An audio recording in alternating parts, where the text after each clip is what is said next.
أعوذ بالله من الشيطان الرجيم. بسم الله الرحمن الرحيم. الحمد لله رب العالمين. الصلاة والسلام على رسول الله محمد وعلى آله وصحبه أجمعين. السلام عليكم ورحمة الله وبركاته. Hayırlı günler. Allah subhanahu teala hayırlı turmuşlar nasip etsin. Allah Teala bizge müracaat etip şunday özünün emir buyruklarini belgilegen, şunu üterge belgilegen, yani farz derecesinde, hiç şeksiz ötev derecesinde koyan kaybırların sünnet ettirip belgilegen, yani Peygamber sallallahu aleyhi ve sellem'e yerip bargan vakitte nindi ecir savap alaşaksız deb. Kaybırların müstehab, yani arttırıbırak anda bulgan nefillerini de arttırıbırak işlesegez nindi revişte ecir savap alaşaksız. Hem ecir savap meselesinde şunun beraberinde nindi yukarı derecelerge mine şekliyegizinde bilgirtem diye Allah-u Teala ayta. Lakin şunun kirisinde eğer de bir kişi işlemezse, bir kişi şu Allah-u Teala'nın emir buyruğunu nindidir inkar etse ya ki bu kirekli tügüldür deyip yalqavlansa, o meselede de Allah-u Teala kisetip koya. Yani Alar torunda ayta "Eraeytellezî yukezzibu bid-din" di. Dinni yalğanga çıgaruşlarını göresin mi deyin? Göresiz mi? Qarağız. Alar kimler?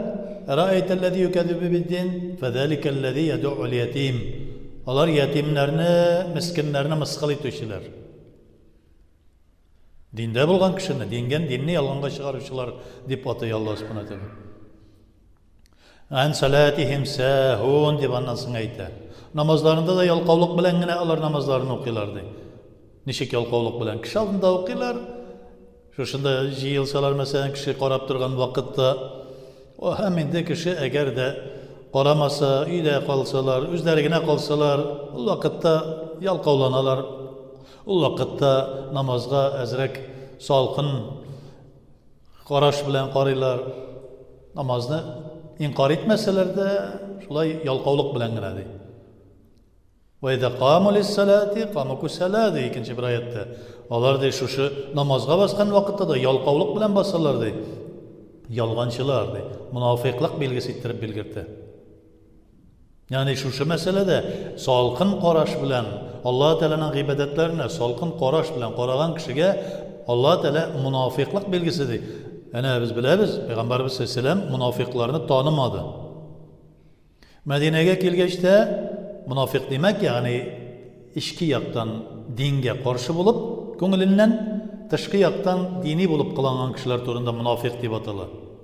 Peygamberimiz sallallahu aleyhi ve sellem bilmedi. Allah Teala şuna vahiy bilen getirip ayttirtirdi.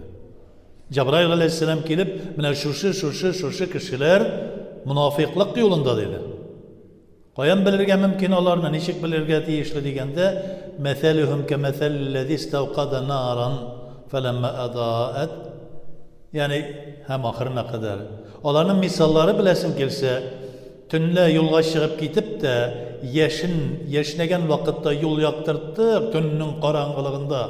Hem ezrek bardılar, yeşinin yaktılığı bitkeç, tağın toktap kaldılar, hem kulaklarına parmaklarını takıp kurkularından şunday revişte buldulardı. Yani kuruktulardı. Hem hakikatte de şunday bir vakıga bula. Peygamberimiz sallallahu aleyhi ve sellem'e bu vakıganı yetkirerler. Abdullah ibn Übeyd degen münafıkların başlığı bilen hem bir neçe kişi şu münafıklarga yergen bir 15'lep kişi Mekke'ye barıp Mekke müşriklerin, Mekke kafirlerin Medine'ye getirip yollar bilen tege türlü kaşıp kirtip Peygamberimiz sallallahu aleyhi ve sellem'e karşı bir soğuş uyuşturup onu yok iterge degen düşünceye, yani onu yok iterge degen şu bir fikir bilen jiriler dedi. Lakin Allah subhanahu teala alar yolga çıkkaç tünni bir katı karangılattı, bulut bastırdı, hem buluttan şunday korkunç dehşetli revişte yeşillenedi, hem bir katı kök güldüredi, hatta parmakların kulaklarına tağıp şulay korkuda kaldılar, hem tevbe kılıp geri kayıttılar Medine'ye degen. Yani ayeti de var Bakara suresinde, şunun turunda söylüyor. Şu ayet ingeç, şundan sonra bildi Peygamberimiz sallallahu aleyhi ve sellem. Hatta münafıklıkını biz bilelmiyiz. Lakin ona şaş bulgan narsalar da vardı. Munafiqlikка якын килә торган, munafiqlikның билгесе булган. Ләкин munafiqlik дип әйтмәсәк тә, бу ишеннән, күңеленнән дингә каршы тыштан дини булып кылана дип без әйтә алмасак та, мәсәлән, күңелләрне Аллаһ Тәгалә генә белүче. Беркем дә икенче кешенең күңелен белә алмый. Һәр кешенең күңеле үзенең бер ватаны, анда үзенең бер сәре. Аны Аллаһ Тәгалә белә һәм адәм баласы үзе генә белә күңелдә нәрсә булган. Икенче бер кеше мин беләм дип әйтсә дә ялган, беркем белә алмый. Хәтта шайтанны да Аллаһ Тәгалә әйтте бит ана, иблисне дә әйткәндә, аларның күңелләренә керә алмассың, әгәр дә аларның күңелләрендә иман булса диде. Иманнары нык булса, фәлә султана алейһим. Синең көч хөкемең җитмәс аларга диде. Шуңа күрә күңел Аллаһ Тәгаләнең урыны. Ләкин инде әгәр дә Аллаһ Тәгаләне кертмәсә күңелгә, әнә шушындый бер мунафиклык билгесе була. Без шуннан ерак торуны Аллаһ Субханаһу Тәгалә безгә кисәтә. Ерак торыгыз ди. Араайталлази юкәззибу биддин. Күрдеңме әнә шул вакытта, Пәйгамбәр сәлләлләһу вакытында, һәм инде ашыктан ашык кайберсе ялганда жүреп тә, явызлыкта жүреп тә, ахырда бу дөньядан киткәндә, яки бер гамәл гыйбадәте белән үзенең шушы күрсәткече булган кешеләрне күрдеңме дин ашарлыкта, динне ялганга чыгарларны, кешеләрне. Кара шуларындай.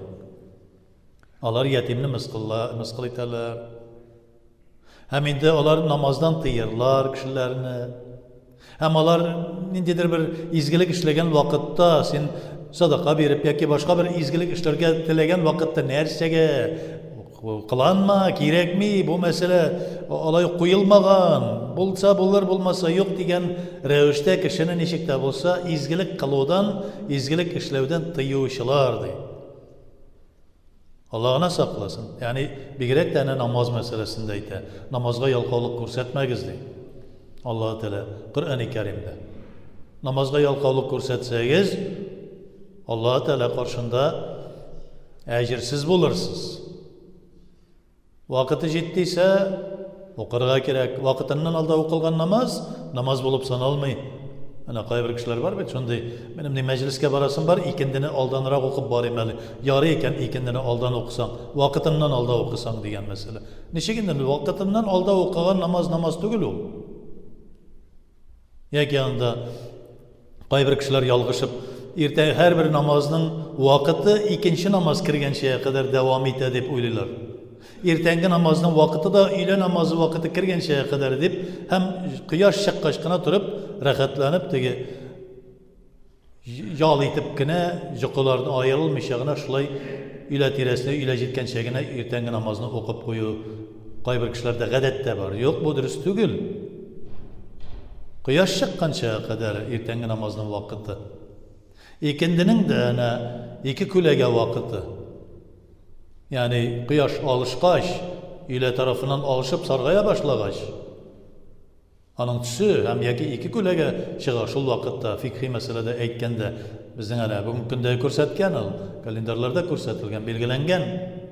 Уйлап чыгарга кирәк түгел. Әгәр дә син ялкаулык күрсәттең икән, йоклап ятасың икән гырлап, лепкәңне кояш кыздырганча уяна алмыйча, ул вакытта син ничек Аллаһ Тәгаләгә дуа кылып, нәрсәдер өметләнеп сорамакчы буласың?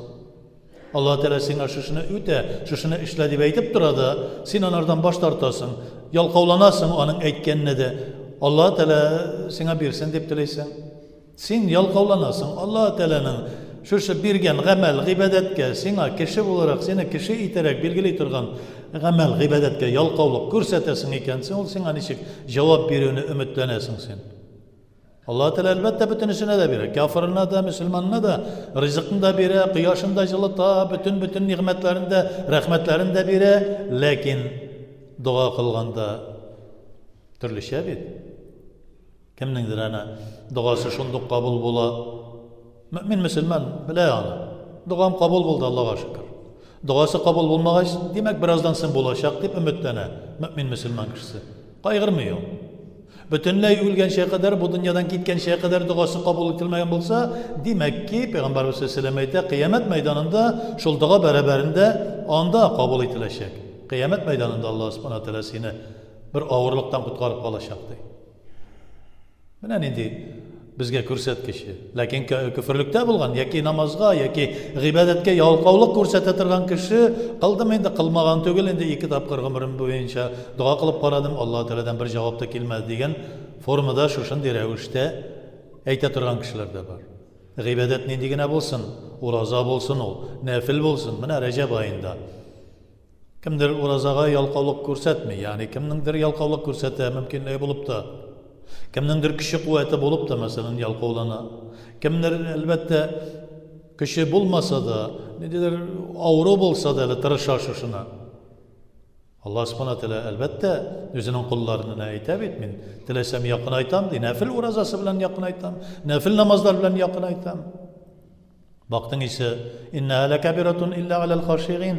Albatta ol ağır bulup ko'ringan kimlarga Alloh taolo qarshida xushugi tutmagan kishilarga, xushugi ya'ni Alloh taolo qarab tura meni, ko'rib tura degan ravishda yurmagan kishilar uchun ağır namozi da, ro'zasi da, tasbihi da, tahlili da, mana Rajab oyida kun sayin bir 10 ixlosni o'qib qo'ysak, Alloh taolaning tavhidini bilgirta turgan, Alloh taolaning birligini bilgirta turgan. Kunine 10 tapqir İhlas suresini okusak. Köpmü bizge fayda bula. Tele biz boş şu 10 sureni okugan vakit boyunca da boş sözden arınıp dura inşallah Teala. Ko'nglimizga tavhid kira, ya'ni Alloh taolo bir ekanligi masalasi ko'nglimizda qaynay boshlaydi. Anda qul huvallohu ahad deydi. Alloh taolo birdan bir bo'ldi. Alloh taolo samad deydi. Muhtoj tugul bizning kibik. Bir narsaga muhtoj tugul, biz muhtoj. Biz ana hozir qor java boshladi, salqin ayta boshladi, kiyim kiyirga muhtoj. Azrakkina bir 2 soat oshamay turdik. Tag'in oshisi kela boshlaydi, rizqqa muhtoj. Ezgina bir 8 soat tutura olmadik, uxlamaycha. Tezroq uxlarga oshig'amiz. Ay o'lib ketarman, ay og'rirman 8 soat uxlamasa, mana vrachlar da ayta, 8 soat uxlamaganga ko'ra sening butun baxtsizliklaring deydi. Ya'ni shuning kabi. Dinde kerisincha yalqovlanmamiz deydi.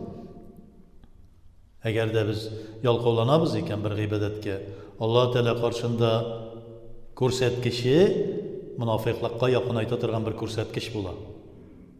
Agarda yalqovlanamiz ekan, Alloh subhanahu va taolo bizga duoga javob berish masalasida boshqacha bo'ladi. Agarda biz tirishib Alloh taologa yaqin ayganda, Alloh taoloda tirishib yugurib kelib, men ularni o'zimning qonat ostima olirman deydi. Menga to'g'ri bir odam yasasalar, men uni odam yasarman. Ularga qarshi menga jayov kelsalar, otlab kela turgan bo'lsalar, men ularga to'g'ri yugurib kelirman deydi Alloh taolo aytadi. Ham ko'tarib olirman deydi. Ya'ni darajasini ko'tarirman, rizqlarini kengaytirman, davlatini naq qilirman. Shuni bilgirdi. Sog'lik salomatligini berirman deydi. Bütün narsada bu dunyoda Alloh taoladan ekanligini bilib, Alloh taolaga ibodatga yalqovlanmasqa, Alloh taolaning shu ibodatini bir nindidir yalqovlik ko'rsatmasga tirishirga kerak bo'lar mu'min musulmonlarga. Shuning barabarida dunyomiz xayrli bo'lar, shuning barabarida oxiratimiz xayrli bo'lar inshaalloh taolo. Alloh taolo va'dasida turuvchi, ya Rabbim hammamizga da dunyo va oxiratimizni xayrli qil. O'zimizni de nesillarimizni, balalarimizni, nesillarimizni de imanlı, İslam namazlı, iyilikli, tevfikli, hidayetli kıl ya Rabbim. İki dünya rahmeti bilen şartlandırıp iki dünya nimet haseneti bilen şartlandır. Rabbena atina fid dünya hasenete ve fil ahireti hasenete ve qina azabennar. Allahu ekber.